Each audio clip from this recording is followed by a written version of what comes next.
almost heaven. West Virginia, Blue Ridge Mountain, Shenandoah River.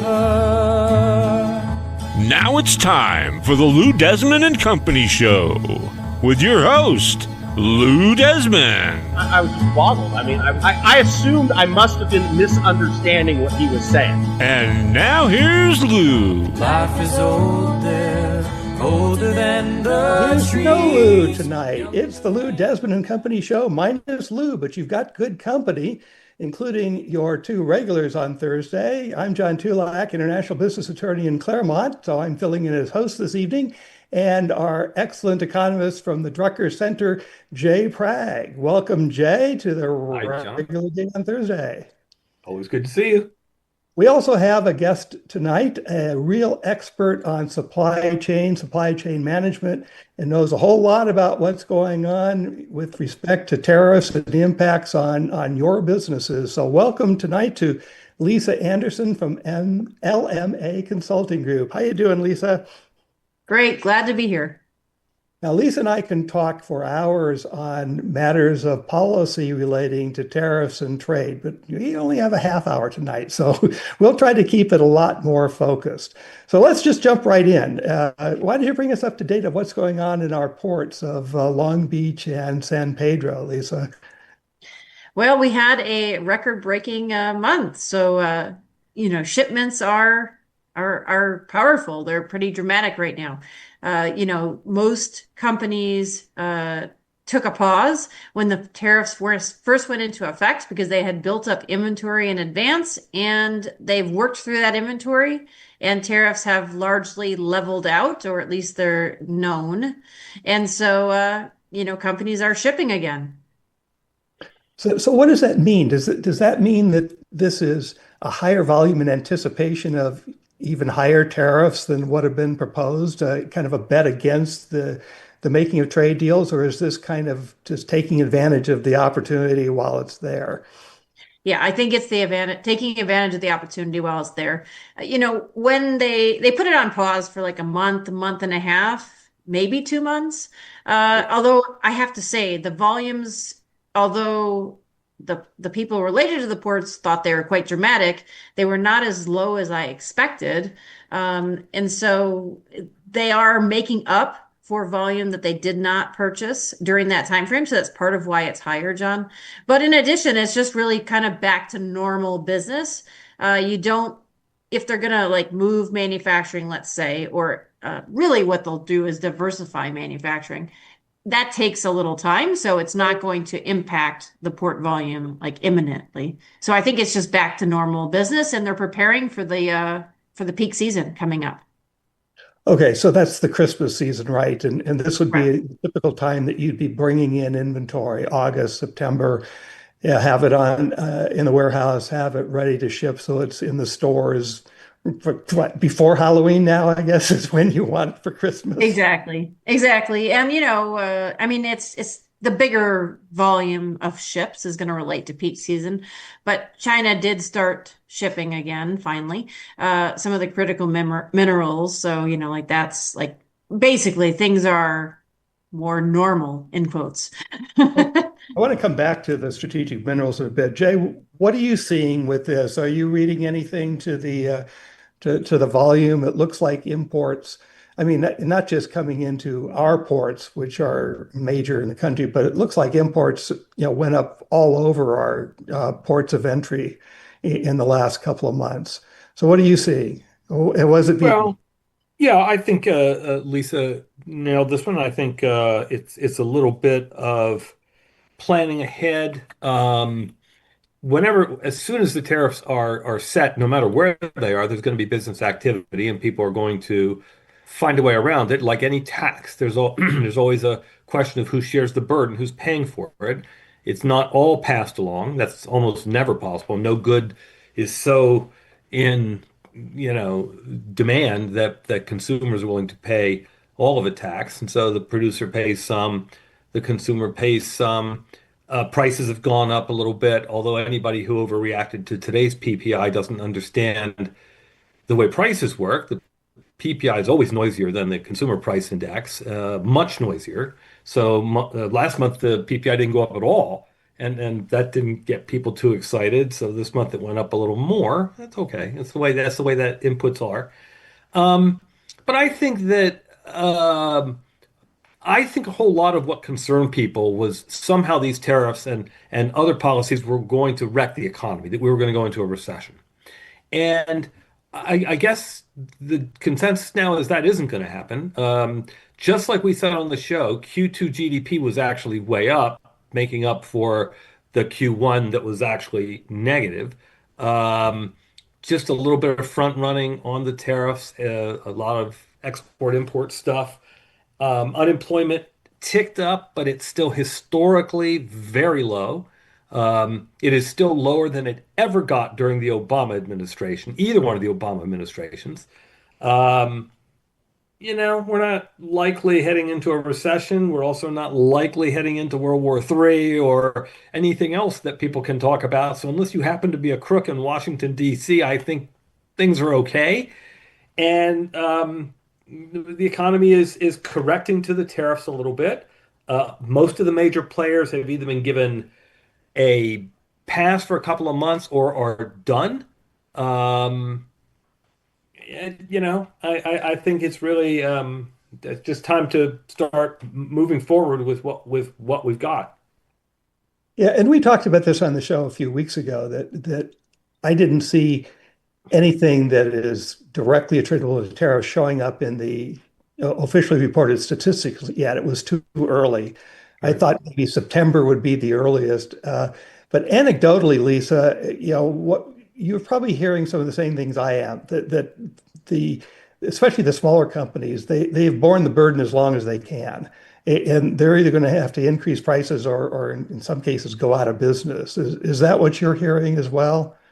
Well, I think it very much depends on who you are, your position in the supply chain, and where you're getting product from. So I think it's overall, I completely agree with what Jay is saying that I expected that it would be mildly inflationary, and that's, really clients aren't experiencing price increases at this point in time. At least, the mid, like you said, the mid and the large ones really aren't. I mean, my understanding is China's absorbing quite a bit of it, 60% perhaps, although you might be better of an expert on that, John. And I think companies are absorbing the rest. So, like, consumers will absorb some, but it won't be meaningful. Uh, of course, if a small company is importing most of their volume, they are going to be affected. So I think it's going to be like, it's going to affect certain companies, certain products, or certain brands, if you will.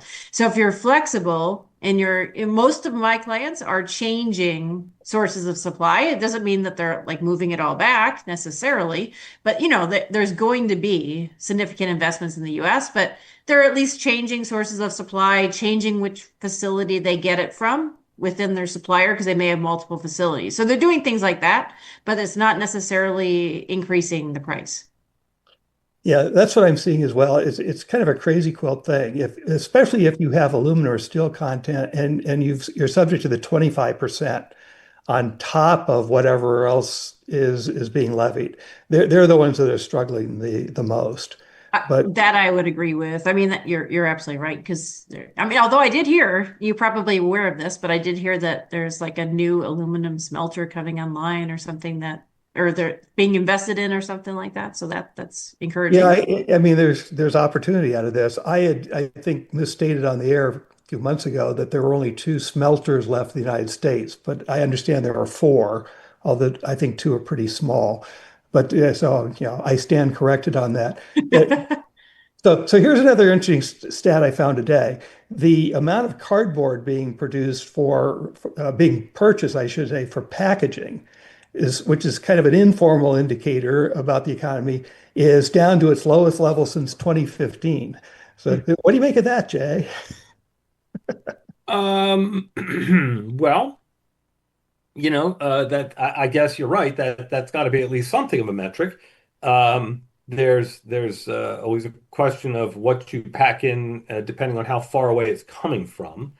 And other things. We buy stuff all the time that arrives at the front door, and it's pretty much all wrapped up in cardboard. So yeah, that is a nice, that's an interesting informal indicator. And I can't work around that one. I think that's probably yeah, an informal indicator that things are at least temporarily slowing down. Yeah, it's one of those things I look at. It's like good grief from the volume of things that just Amazon ships. You wouldn't think it would be possible for packaging purchases to go down, but apparently that's the case. Lisa, you work with logistics providers, and of course they live with their ability and need to package. Are you seeing anything on this that looks interesting or different or alarming than normal? Well, in the logistics arena, I heard something yesterday. It was a statistic. I can't remember what exactly it was, but in essence, it was relatively positive, actually. Manufacturing has been down, that they've been in a recession for over a year. And so they've been down. And so then that, would affect this equation. Now, with that said, though, they're seeing they're starting to see orders out there and positive signs. I think it'll take probably through the end of the year, maybe very early next year, where when it like turns around in a significant way. What I've been saying is that there needs to be three things. The tax laws were passed. The tariffs they're not completely solved, but largely leveled out, or at least known. And if you don't know them, you can guess. I mean, it's not hard to guess. And so, in essence, the third thing is the interest rates, which is causing some consternation in manufacturers because is access to capital, if you will. So I don't know. I think that that's going to start to free up in the fall a little bit more, or at least they're starting to get the point where they have to do something. So I'm expecting manufacturing will start turning around like late this year and early next year, but then I think it'll be like the opposite. It'll be like booming. So it'll go from bust to boom, if you will. Logistics wise has been pretty steady aside from that month the month and a half where nothing, it's not that literal, but nothing was moving because of the tariffs. Okay, so Jay, crystal ball, Fed's going to cut rates in September, and in the meantime, everybody is going to keep some business decisions on hold. Is that your prediction? Well, I was looking at money supply numbers, and this is a macro thing. If you look at the primary measure of the money supply, M2, it's trending right along for year after year after year after year, and then COVID hits, and it explodes. It just literally goes up, it's like a giant bubble, and to some extent, if you're on a trend line and then it pops up, assuming the monetary authority isn't going to suck it back out again, which is just disruptive, right? So they just let it sit there and it caused the inflation, and it is what it is. Then it's a question of when will the trend catch up with the bubble, and it's done that. It's hit it. It hit it just this month. Oh, So really? it's time to normalize. It's time to get back on normal money growth patterns. And that's consistent with interest rates that are about a point and a half lower than where we are right now, right? So normal Fed funds rates are more in the range of three-ish. So yeah, I think we're going to see there's a decent chance we'd have a 1 percentage point cut in September, but I certainly would be surprised if it's not at least 0.75%. So this again, we're back to more normal times. The inflation ticks, and again, the tariff stuff can cause prices to go up once, right? When the tariff hits, it can't cause inflation, not traditional inflation. As all economists know, there's only one thing in the world that actually causes inflation, and that's printing too much money. Everything else is causing prices to pop, and then they just stay up by 10%. And then they normalize, right? Yeah. So I don't think the Fed has any reason not to normalize, and normalizes rates down about a point, maybe a point and a half. Okay, and then in your view, that would not be inflationary. That would not. That's correct. I mean, again, I do think that the tariffs impacts on prices is not um, it isn't predictable, but it'll be a one-time occurrence unless the tariffs go up every single month, right? But if tariffs hit, they hit a price one time, and then that's it. And then prices are higher, and that price stays higher for all time, and it is what it is. And so if the Fed doesn't do anything crazy like excess money growth or something, then no, I think we'll probably see overall inflation for this year a little closer to 3 than people like, but I don't think it'll get any higher than that. Okay. Lisa, are you seeing people sit in their hands anticipating whether or not there'll be a rate cut? Are they dialing that into the mix for, what they do next? I mean, if the consensus is kind of like we don't really see a recession coming, so then you're a little more confident about continuing to, expand and develop your business, even with the uncertainty of what is my final tariff rate going to be this week versus next week. Is that what you're Yeah. seeing? Well, yes. Actually, it's interesting because I have a key client that sells to like smaller or yeah, some of their customers are smaller owner operators and they're starting to buy. And then they also have companies that are larger ones, like a Nestle or something. And the larger customers are being more hesitant and or spreading out purchases. The owner operators are a little bit more positive, but and I think it's for the reasons that you're stating, John. It's the interest rates and like if they start to come down, why would you want to make a really large purchase at a really high interest rate? Because that obviously is going to add a lot of money that you have to pay. So, I think they're being a little cautious because of that.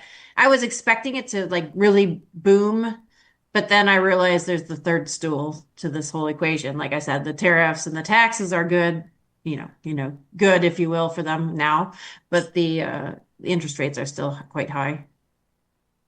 Okay. So I want to get into a couple of sectors, including talking about strategic resources in just a second. But one other thing just occurred to me. I have to ask this. We set an artificially high price on domestically produced sugar.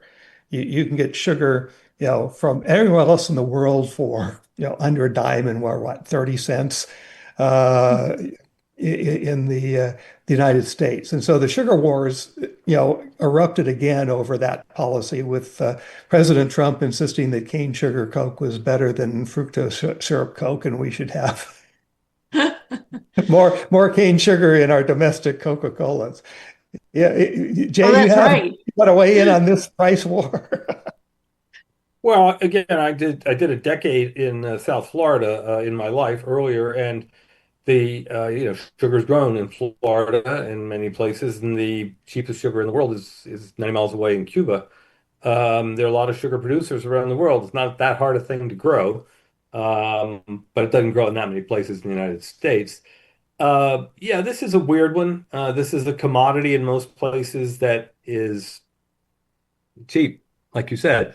And it's so not cheap here that all these alternative sweetening products have been used for a long time just to save money. And if you're going to say you want real sugar in things, then you should also say, and you can go get it anywhere you want for whatever price you can find it at, right? The policies of high sugar prices and you got to use sugar it's kind of nonsensical. It's basically telling people, Right? and by the way, you aren't going to consume this product because it's going to be too expensive. Nobody's going to pay $9 for a liter of Coke. So, Right.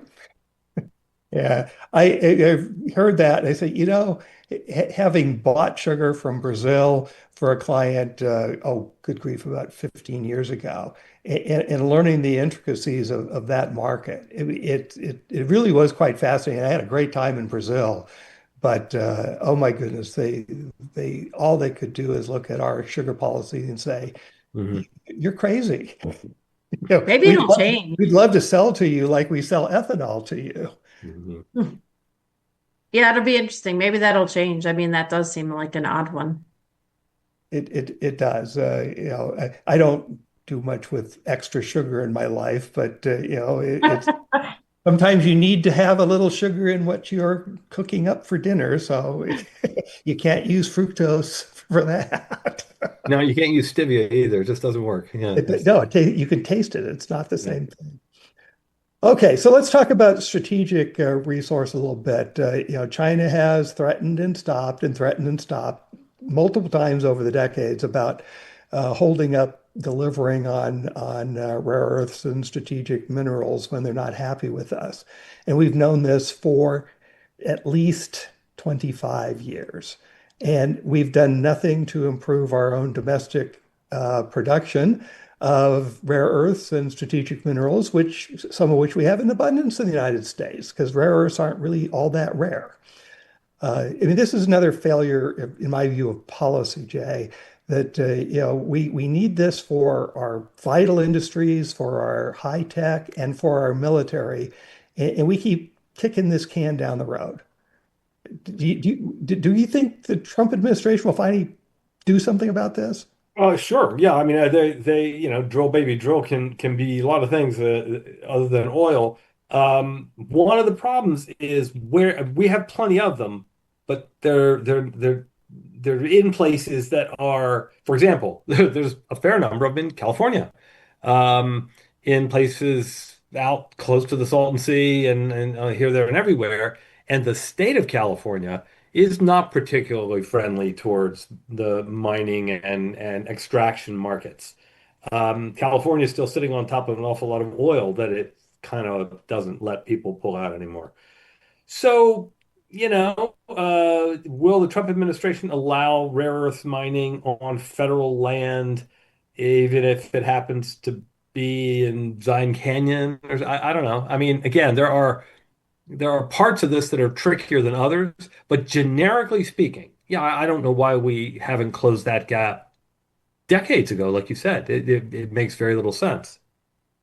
Yeah, it's just one of those things where if I'm aware of it, if anybody in an industry is aware of it, you have all these compelling reasons to change, and then nothing happens, even though Yeah. everybody knows you got to do something about it. Yeah, Lisa, are you seeing, any movement toward, alternative sources of supply, like from South Africa and other parts of Africa, Central and South America, where, the mines aren't big, but some of them are capable of being enlarged. And one of the things I've seen is that the Chinese have anticipated that we would ultimately move this way, and they go to buy up and control those mines. Yeah, unfortunately, you're right. I do see, though, that I think it's going to start changing now because I think the topic is finally broken through and there's movement in terms of reducing permitting times and doing a lot of those types of things in the US. And also, I think companies are also going to pursue other places like South Africa, etc. I mean, basically, they're going to have to move from China. I mean, after all, how much more do you have to know that they cut off supply? So, if you want to stay in business, you're going to need to find backups and Yeah, pursue backups. always back up. Never be a sole source reliant on one supplier or one country when you have something that's absolutely critical to your needs. I mean, I don't know how many times we've talked about that on your podcasts and in other venues, is that you can't take that risk. You need resiliency in your supply chain. Yeah, no, absolutely. And I did like read recently too that like one of the car companies, I forget which one now, but they're investing in expanding of some critical minerals. And I think other folks, including the US, have invested in critical minerals. So it's starting to move, and there's like additional mines coming like on board. Online, if you will, an expansion occurring. So I believe it's going to be the turning point. We've finally gotten here. Now we just have to support it, like getting done. I agree. Jay, one more question. I think we can sneak this in before we're out of time. We now have seen a change in policy where some of our really high-end chips and products in which those chips are embedded, at least on a case-by-case basis, the Trump administration is going to allow to go to places like China. What do you think about that change in policy? That they're going to allow the chip production to go to China? Not the production, but Oh, high-end selling the chips. products with those high-end chips on a case-by-case basis. Yeah. I mean, I guess the administration is trying to show that they're not trying to completely close China's economy down. Um, the other problem with a lot of this stuff is trade doesn't always have to be linear. Even if you say you're not going to trade something to a country, that doesn't mean four other countries that you trade with aren't trading with that country. So if things are getting in circuitously, and without any problems, you might as well trade directly and at least let your companies get the direct profits from them. And by the way, keep an eye on them. One of the nice things about direct trade is what they're buying, and you have a better sense of what it is they're trying to produce with it. Yeah, exactly. And the deep seek people in China admitted that they found ways around our diversion laws to get some of those high-end machines, which, that's another topic. Is like, we have these policies, but if we're not doing a very good job of enforcing them, they don't do any good. Yeah. Well, ladies and gentlemen, that's going to bring us pretty much to the end of the half hour. Thank you for your kind attention. Thank you, Lisa, for joining us. If you need supply chain management or assistance or consultation, Lisa's the one you need to talk to. And you can also find her interview with me on Professionals of the Inland Empire, which is a podcast running on YouTube, where you can meet a lot of other smart, interesting, very, very good professionals doing business in the Inland Empire that can help your business. That's it. So long for now. Country road.